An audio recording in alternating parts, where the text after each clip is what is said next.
ये चीज अमेरिका ने सोची नहीं थी और यहीं पर उनके साथ खेल हो गया। यानी कि 90% मूवी वो ही चली जो अमेरिका ने चाही। लास्ट के 5-7-10% में ट्विस्ट आया और अमेरिका समझ नहीं पाया, वहीं उसे भूल हो गई। नमस्कार दोस्तों, आज का वीडियो उन लोगों के लिए है जो इस सोच में है कि नेपाल में आखिर हुआ क्या। बात तो चल रही थी कि अमेरिका की साजिश वहां पे है, जो टेम्पलेट है वो अमेरिका का है, जो फॉर्मेट है वो अमेरिका का है प्रोटेस्ट का, लेकिन जो लास्ट में बंदा बना केयर टेकर वो तो भारत के क्लोज बताया जा रहा है। तो अमेरिका के साथ खेल हुआ कहां पे, ये वीडियो उन लोगों के लिए। शुरू करता हूं, और हाँ, अगर वीडियो पसंद आए तो प्लीज लाइक करना। देखिए, अभी जो सिचुएशन नेपाल में है या नेपाल में जो प्रोटेस्ट हुए बिल्कुल वैसा ही बांग्लादेश में हुआ। तो हम कंपैरिजन करते हुए चलेंगे कि बांग्लादेश में कैसे हुआ और नेपाल में कैसे हुआ। उससे आपको टेम्पलेट समझ में आएगा कि स्टैंडर्ड फॉर्मेट है क्या प्रोटेस्ट का, कि कहीं जब तख्ता पलट करना होता है तो किस तरीके से आंदोलन आगे बढ़ता है। ये अमेरिकन टेम्पलेट है और एक स्पेसिफिक, एक बहुत डेफिनेट तरीके से चलता है। देखिए, सबसे पहले क्या होता है कि सबसे पहले जिस देश का तख्ता पलट करना होता है, जहां सरकार चेंज करनी होती है, जहां की सरकार अमेरिका के अनुकूल नहीं होती, वहां सरकार गिरानी होती है, तो उसके लिए सबसे पहले नैरेटिव बिल्ड किया जाता है। पहला स्टेप नैरेटिव बिल्ड, मतलब एक उसकी नैरेटिव इमेज बनाई जाती है उस देश के लोगों के अंदर, जैसे कि गरीबी है, बेरोजगारी है, करप्शन है, भाई भतीजावाद है, या फिर जो वहां के जो लोकतांत्रिक संस्थान है ना, उनमें डेमोक्रेसी नहीं बची, वो गवर्नमेंट के कंट्रोल में है, जैसे कि अदालतें हैं वहां की, या फिर वहां इलेक्शन कमीशन है। तो इस तरीके का नैरेटिव बनाया जाता है कि भाई जो वहां की जो सरकार है वो चुनावों में धांधली करके जीत रही है, यानी कि वहां लोकतंत्र नहीं बचा। इस तरीके की इमेज वहां बनाई जाती है। जैसे कि बांग्लादेश में शेख हसीना के खिलाफ क्या बनाया गया कि ये बेईमानी से जीती है ना। ऐसे ही नेपाल में तो ऑलरेडी करप्शन, गरीबी, अनएम्प्लॉयमेंट था, तो इस वजह से नैरेटिव बड़ा करने की, ऐसा झूठा नैरेटिव बनाने की कोशिश नहीं करी गई, बल्कि जो ऑलरेडी लोगों में जो भावना थी उसको केवल उकसाने की जरूरत थी, है ना। जो वो कमियां थी सरकार की उनको बाहर लाने की जरूरत थी। तो नेपाल में वो आसानी से हो गया, जबकि बांग्लादेश में वो नैरेटिव बनाने में टाइम लगा। आगे चलते हैं। अब देखिए, दूसरे स्टेप में क्या किया जाएगा कि आंदोलन करने के लिए कोई इमीडिएट कारण ढूंढा जाएगा। अब देखो, देश इतना बड़ा होता है तो कानून आते रहते हैं, कोई ना कोई पॉलिसी आती रहती है। अब कोई ना कोई पॉलिसी ऐसी आएगी जिसके अगेंस्ट लोग थोड़ा सा कंफर्टेबल नहीं हुए।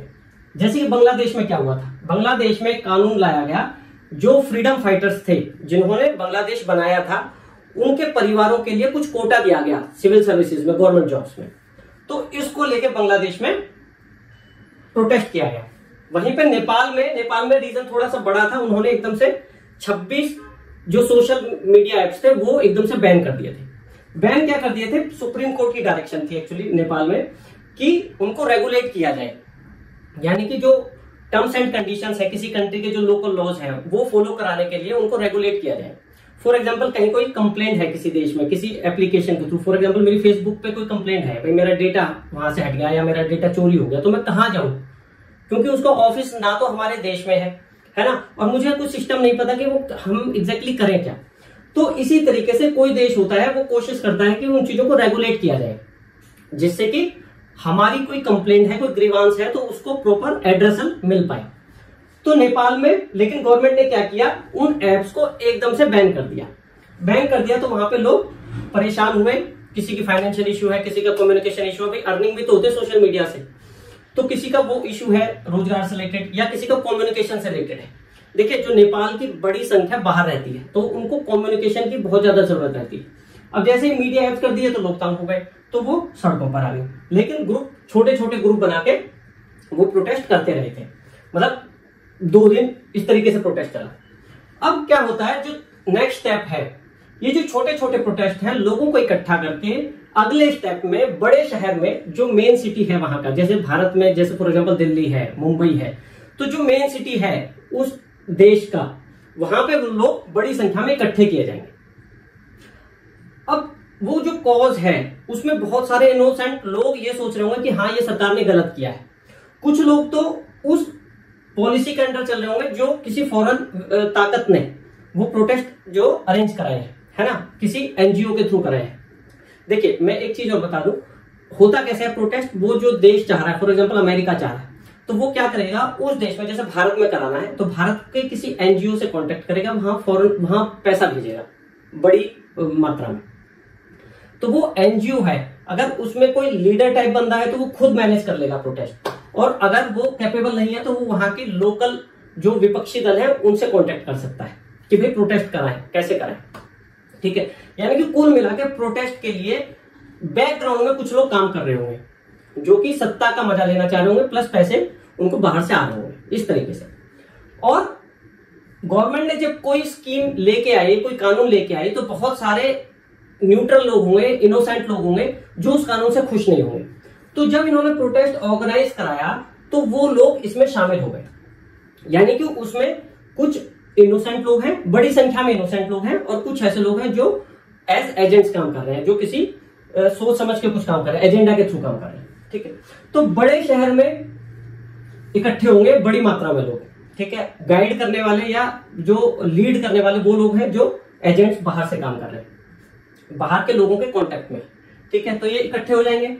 अब क्या होगा, ये लोग ना काफी दिनों तक बैठे हुए हैं, गवर्नमेंट में सोच रही है भाई बैठे रहने दो, पीसफुल प्रोटेस्ट है।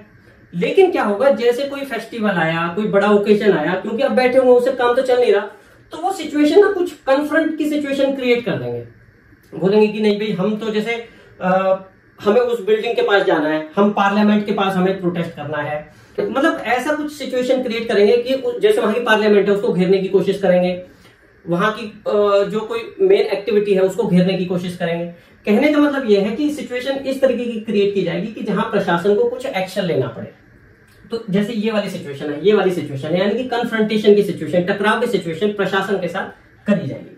अब क्या होगा, सिचुएशन कई बार क्या होता है कि सिचुएशन इतनी आउट करने की कोशिश की जाएगी कि जो प्रशासन है पहले वो क्या करेगा, टीयर गैस छोड़ेगा, वाटर कैनन छोड़ेगा, लेकिन कई बार हड़बड़ी में गलती से गोली भी चला दी जाती है। बस इसी चीज का जो वो एजेंट्स वो वेट कर रहे हैं कि गोली चले और किसी की मौत हो जाए।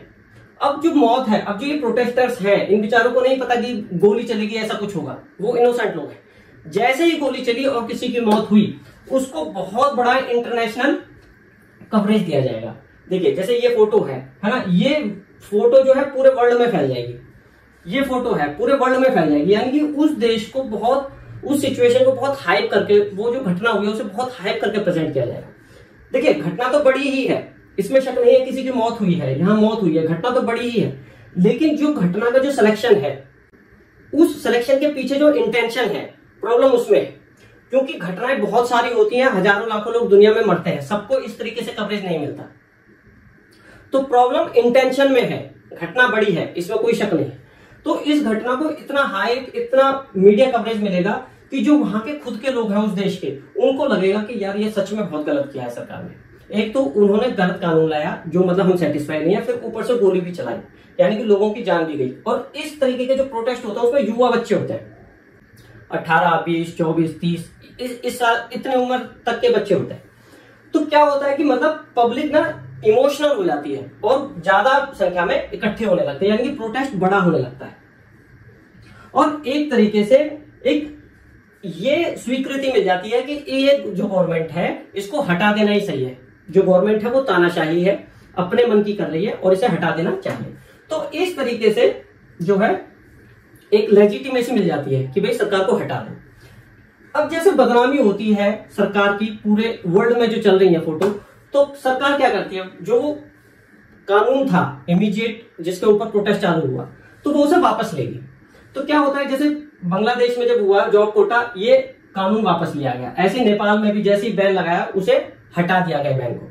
लेकिन अब प्रोटेस्टर्स क्या कंडीशन रखते हैं कि नहीं, अब कानून वापस लेने से बात नहीं बनेगी, अब हम चाहते हैं कि आप यहां से रिजाइन करो, आप यहां से जाओ, आप तानाशाह हो और आपको यहां रूल करने का हक नहीं है। हम अपने हिसाब से अपना सिस्टम बनाएंगे जो सही तरीके से काम करेगा, लोकतंत्र के हिसाब से काम करेगा। तो इस तरीके की डिमांड्स होने लगती है, सिचुएशन बहुत ज्यादा वायलेंट हो जाती है। अब ये आंदोलन बड़ा हो चुका है क्योंकि इसमें बहुत ज्यादा पब्लिक जुड़ चुकी है, कंसीडरिंग कि वहां मौत हो गई है, तो बहुत इमोशनल लोग जो है इस आंदोलन में जुड़ चुके हैं। तो condition situation out of control हो जाती है, जहां लोग पत्थरबाजी, आगजनी बिल्डिंग्स को, जो नेता लोग हैं उनके घरों को घेर लेंगे, पार्लियामेंट को घेर लेंगे, आग लगा देंगे, गाड़ियों में आग लगा देंगे, यानी कि सिचुएशन बहुत आउट ऑफ कंट्रोल हो जाएगी। और जो मेन लीडर है या जो भी मुख्य नेता है उनको पकड़ के ऐसा भी सिचुएशन क्रिएट होगी कि हमला ना हो जाए, मतलब फिजिकल इतना हमला ना हो जाए कि बंदे मर जाएं। तो डर के कारण अल्टीमेटली क्या होगा, जब सिचुएशन आउट ऑफ कंट्रोल हो जाएगी तो वहां का जो मेन लीडर है वो रिजाइन कर देगा। बांग्लादेश में भी यही हुआ, और केवल रिजाइन नहीं करेगा, वहां से भाग भी जाएगा अपनी जान बचाने के लिए। यही बांग्लादेश में हुआ और यही नेपाल में हुआ। ठीक है, अच्छा, अब रिजाइन करने के बाद होना क्या चाहिए कि भाई रिजाइन कर दिया, अब प्रोटेस्ट बंद हो जाना चाहिए, जो वो चाह रहे थे वो हो गया। अब यहाँ पे जो है वो लोग अपने हिसाब से जो है नए जो सिस्टम है वो बना सकते हैं, होना तो ये चाहिए। लेकिन क्या होगा, जैसे बांग्लादेश जैसा देश है जहां कम्युनल दंगे आसानी से हो सकते हैं, वहां सिचुएशन को और वर्स किया जाएगा, सिचुएशन को और इतना बढ़ा दिया जाएगा, उस वर्स सिचुएशन को, उस खराब सिचुएशन को, उन दंगों को, यानी कि जो वो प्रोटेस्ट है वो दंगों में चेंज हो जाएंगे, यानी कि वो प्रोटेस्ट और बड़ा हो जाएगा, आगजनी और ज्यादा हो जाएगी, जैसे कि बांग्लादेश में हुआ। यानी कि जो प्रोटेस्ट है वो हाईजैक हो जाएगा। हाईजैक तो वो पहले से ही था, लेकिन अब कंप्लीटली हाईजैक हो जाएगा, जिसमें कि जो साधारण लोग हैं वो तो लगभग अपने घर चले गए उस टारगेट को अचीव करके, लेकिन उसमें बहुत सारे लोग जो है इस तरीके की सिचुएशन बना देंगे कि जहां ये लगेगा कि अनार्की हो गई है, बिल्कुल ही अराजकता वहां पे मचा देंगे। तो क्या होगा, जब ये अराजकता होगी, वो प्रोटेस्ट इतना ज्यादा बढ़ जाएगा, तो ये सिचुएशन क्रिएट होगी और लगातार ये चलता रहेगा। तो सिचुएशन ऐसी क्रिएट होगी कि लोगों को ये फील होगा यार अब क्या इसका सॉल्यूशन है, कोई तो व्यक्ति इन चीजों को रोके। तो एक इमरजेंसी वाली जो सिचुएशन है वो क्रिएट होगी कि इंटरिम गवर्नमेंट, जो अंतरिम सरकार है वो तो बनाए, कोई बंदा तो आए जो इन चीजों को रोक सके।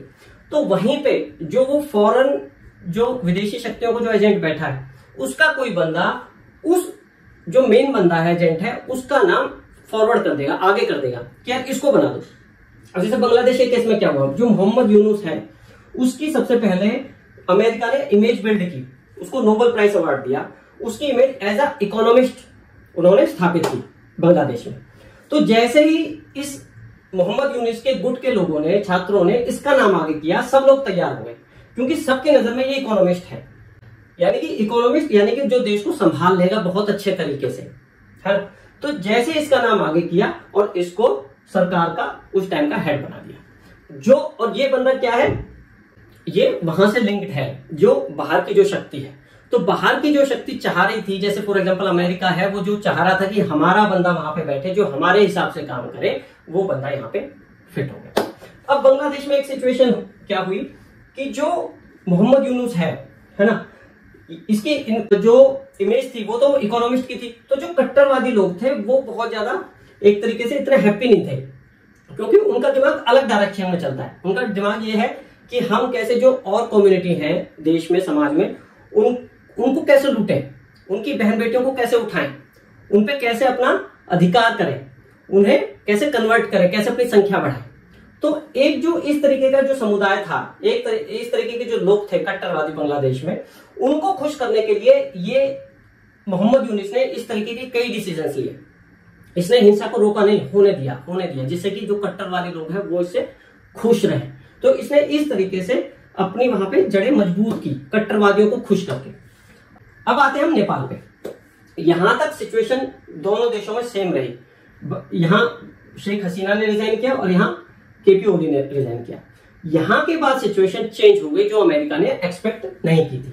अब अमेरिका क्या चाह रहा था कि इसके बाद जो केपी ओली है उसके रेजिग्नेशन के बाद भी आंदोलन चले, वो दंगों में कन्वर्ट हो।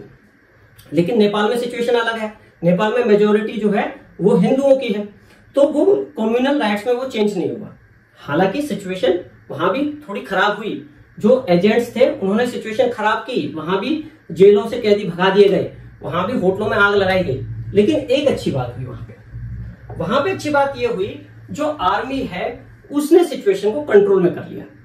बांग्लादेश में जो आर्मी का हेड था वो डायरेक्टली इनडायरेक्टली अमेरिका की बातों से सहमत था। उसने ही शेख हसीना से रेजिग्नेशन लेके देश से बाहर जाने के लिए कहा, यानी कि वो तैयार था जो अमेरिका चाहता था। इसलिए क्या हुआ, जब शेख हसीना ने रिजाइन भी कर दिया तो भी दंगे चलते रहे। सेना ने उस हिसाब से कंट्रोल नहीं किया जो उसे करना चाहिए था, इसीलिए इमरजेंसी की सिचुएशन क्रिएट हुई। नेपाल में उल्टा हुआ, जैसे ही गवर्नमेंट ने रिजाइन किया उसने सिचुएशन को अपने कंट्रोल में ले लिया। नेपाल की सेना अभी तक यानी कि प्रोटेस्ट होने तक, रेजिग्नेशन से पहले तक तटस्थ थी, मतलब बिल्कुल न्यूट्रल थी। उसने ना तो गवर्नमेंट का फेवर किया और ना ही प्रोटेस्टर्स का फेवर किया कि भाई आपस में देख लो केस को क्या करना है। लेकिन जैसे ही रिजाइन हुआ और ये सिचुएशन बनी कि अब दंगे होंगे या सिचुएशन बहुत वायलेंट होगी क्योंकि कंट्रोल में अब कोई गवर्नमेंट नहीं है, तो जो फौज थी नेपाल की उसने सिचुएशन अपने हाथ में ले ली कि सिचुएशन और ना बिगड़े। तो जो अगला स्टेप था सिचुएशन वायलेंट करने का वो नहीं हो पाया, दंगे भड़काने का, क्योंकि मेजोरिटी में हिंदू थे, उनके दिमाग में ऐसा कुछ था ही नहीं। वो जो एजेंडा है या वो जो मेन मुद्दा था पॉलिटिक्स का, कि पॉलिटिक्स में करप्शन का, वो वहीं तक ही रह पाया, वो आगे नहीं बढ़ पाया। नेपाल की जो सेना थी उसके पास पहले से ही इंफॉर्मेशन थी कि नेपाल में इस तरीके के प्रोटेस्ट हो सकते हैं, क्योंकि भारत की जो स्पाई एजेंसी थी उनको ये इंफॉर्मेशन थी कि ऐसा नेपाल में हो सकता है। जिस हिसाब से फॉरेन फंडिंग आ रही थी एनजीओ के पास, जिस हिसाब से जो एनजीओ है वो हाउ टू प्रोटेस्ट का जो है प्रोग्राम चला रहे थे, लोगों को ट्रेनिंग दे रहे थे कि प्रोटेस्ट कैसे करना चाहिए, तो ये अंदेशा था कि नेपाल अगला शिकार हो सकता है फॉरेन शक्तियों का। तो उन्होंने पहले से ही, भारत की एजेंसियों ने नेपाल की सेना को ये इंफॉर्मेशन दे रखी थी। नेपाल की सेना पहले से ही थोड़ी सी तैयार थी कि अगर ऐसी सिचुएशन आ जाए तो हम कैसे हैंडल कर सकते हैं। तो जो अभी तक तटस्थ थी सेना, उसने सिचुएशन जैसे ही रेजिग्नेशन हुआ सरकार की तरफ से वो अपने कंट्रोल में ले ली। अब आंदोलन यहां पे भी बढ़ा, जैसे बांग्लादेश में कट्टर लोगों के हाथ में सिचुएशन गई, यहां पे उन लोगों के हाथ में सिचुएशन गई जो फॉरेन एजेंट्स के फेवर में थे, जो उनके टच में थे। यहां पे क्या हुआ कि वो लंबा नहीं खिंचा, वो जो अराजकता थी, वो जो अनार्की थी, वो लंबे टाइम तक नहीं चल पाई क्योंकि सेना ने वो कंट्रोल कर ली। जो सेना थी, क्योंकि वो भारत की सेना के टच में थी और साथ में चाइना का भी इन्फ्लुएंस था, तो अमेरिका की जो एजेंसी थी, जो अमेरिका के लोग थे जो इस कॉन्स्पिरेसी में इन्वॉल्व थे, वो नेपाल की सेना के कोऑर्डिनेशन में नहीं रह पाए, उस पर कंट्रोल नहीं कर पाए, उस पर प्रेशर नहीं बना पाए। यहीं पे अमेरिका के साथ खेल हो गया। उन्होंने फिर उसके बाद क्या किया, नेपाल की सेना ने जो प्रोटेस्टर्स थे उनको बुलाया और उनकी बातें सुनी, भाई प्रॉब्लम क्या है, आप चाहते क्या। नेपाल की सेना ने एक काम और किया, जो सस्पेक्टेड स्टूडेंट्स थे, जिन पे उन्हें शक लगा कि ये बाहरी एजेंट्स के साथ मिक्स्ड हैं, मिले हुए हैं, उनको उन्होंने भाव नहीं दिए, उनकी डिमांड्स को, उनको थोड़ा एक तरफ कर दिया, उनको इग्नोर कर दिया। और जो रियल प्रोटेस्टर्स थे, जो कॉज के लिए लड़ रहे थे, उनके साथ सहमति बनाई कि आप चाहते क्या। फॉर एग्जाम्पल, जैसे उन्होंने 5-6 नाम अलग अलग जगह से आए कि भाई ये व्यक्ति होना चाहिए हमारा हेड, कम से कम तब तक जब तक कि नेक्स्ट इलेक्शन ना हो, तब तक हम संविधान में भी संशोधन करेंगे कि हम किस तरीके की व्यवस्था फ्यूचर के लिए चाहते हैं। तो फौज ने उनकी पूरी बात सुनी, उनके साथ कोऑर्डिनेट किया, प्लस जिस व्यक्ति को वो चाहते थे जो उस पद को संभाले, उस व्यवस्था को संभाले, उसके साथ कोऑर्डिनेशन में हेल्प की। जैसे कि सुशीला जी का नाम आया, कार्की का, तो उनसे कोऑर्डिनेट किया प्रोटेस्टर्स की तरफ से, स्टूडेंट्स की तरफ से, कि स्टूडेंट्स चाहते हैं कि आप ये काम संभालें। और अल्टीमेटली वो इस चीज के लिए काफी रिक्वेस्ट करने के बाद मान गए। अब जो कार्की हैं, सुशीला जी जो हैं, वो भारत में पढ़ी हैं, भारत के साथ उनके बहुत अच्छे संबंध पहले से रहे, तो उन्होंने इस बात के इंडिकेशंस भी दिए कि भारत से वो मिलकर आगे बढ़ना चाहती है। अब जो अमेरिका है उसने ये एक्सपेक्ट नहीं किया था कि लास्ट मोमेंट पे आके जो नेपाल की सेना है वो सिचुएशन को अपने कंट्रोल में ले लेगी या वो हमारी बात नहीं मानेगी, हम उसे कंट्रोल नहीं कर पाएंगे। ये चीज अमेरिका ने सोची नहीं थी और यहीं पे उनके साथ खेल हो गया। यानी कि खाना लगभग उन्होंने पकाया और उसे ले कोई और गया। यानी कि 90% मूवी वो ही चली जो अमेरिका ने चाही। लास्ट के 5-7-10% में ट्विस्ट आया और अमेरिका समझ नहीं पाया, वहीं उसे भूल हो गई। तो ये सारे स्टेप्स थे, जो स्टैंडर्ड फॉर्मेट है, किस तरीके से आंदोलन चलता है, किस तरीके से प्रोग्राम अरेंज किए जाते हैं और तख्ता पलट किया जाता है और वहां पे अपना बंदा बैठा दिया जाता है जो उनके हिसाब से, फौरन ताकतों के हिसाब से काम करता है। अगर आपको वीडियो पसंद आई हो तो प्लीज लाइक करना। अगली बार फिर हम किसी और इंपॉर्टेंट टॉपिक के साथ आएंगे। Thank you.